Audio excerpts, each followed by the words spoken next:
Shalom, I'm Rabbi Jonathan Ginsburg of the Ezra Rabbanim Niles Township Jewish Congregation. This video is about the question of whether it's appropriate for people to tattoo and pierce themselves from a Jewish point of view. Now, basically, the Torah prohibits permanent tattoos. And the reason it gives is that in ancient times, the Canaanite priests would tattoo themselves for idolatrous purposes, to worship idols, and the Torah forbids us to imitate the ways of idol worshippers. Now, of course, today's people don't tattoo themselves for idol worship, so the question is, do we still prohibit tattoos?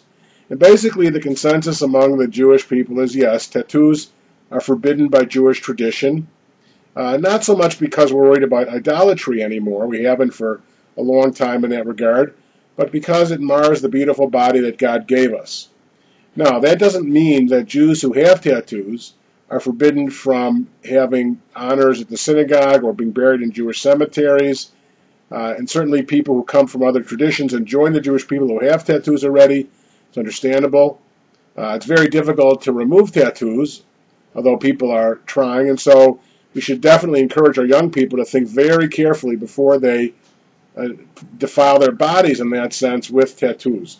Judaism does not see it as artistic personal choice on the body, but rather of defiling the body in a way that we shouldn't do. The second issue is about piercing. Now, clearly there are piercings that are socially acceptable, like women's pierced ears. I don't think any culture has a problem with that. And in certain cultures, pierced noses are more popular. And even nowadays you see some men with pierced ears. In fact, in the Bible, it shows that men had pierced ears. In the story of Exodus 22 and the story of the golden calf, when Aaron tries to delay the building of the idol, he tells the men to go home and get their wives' jewelry. The Torah there says that the men rip off the earrings that they have and give it to Aaron to make the golden calf right there. So basically it's an issue of what's acceptable by the society. And of course, certain areas of the body are not meant to be pierced by general convention. And so the Rabbinical Assembly basically suggests that where tattooing, like in the case of tattooing, where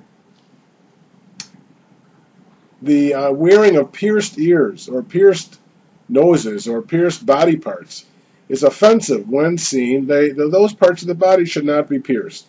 In addition, if those parts of the bodies are not meant to be seen, well, they shouldn't be pierced. And if it goes against the general convention, then it's probably advisable not to pierce. Of course, piercing is something that it may cause some medical harms, like infection, but it is repairable in the sense that the pieces can grow over time.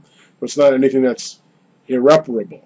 However, again, when people have the general reaction of horror when they see somebody who's very pierced, it's a good indication that's probably not advisable to do that. So it's really a question of societal convention more than anything that's specifically prohibited. Hope that clarifies the general thinking on the matter.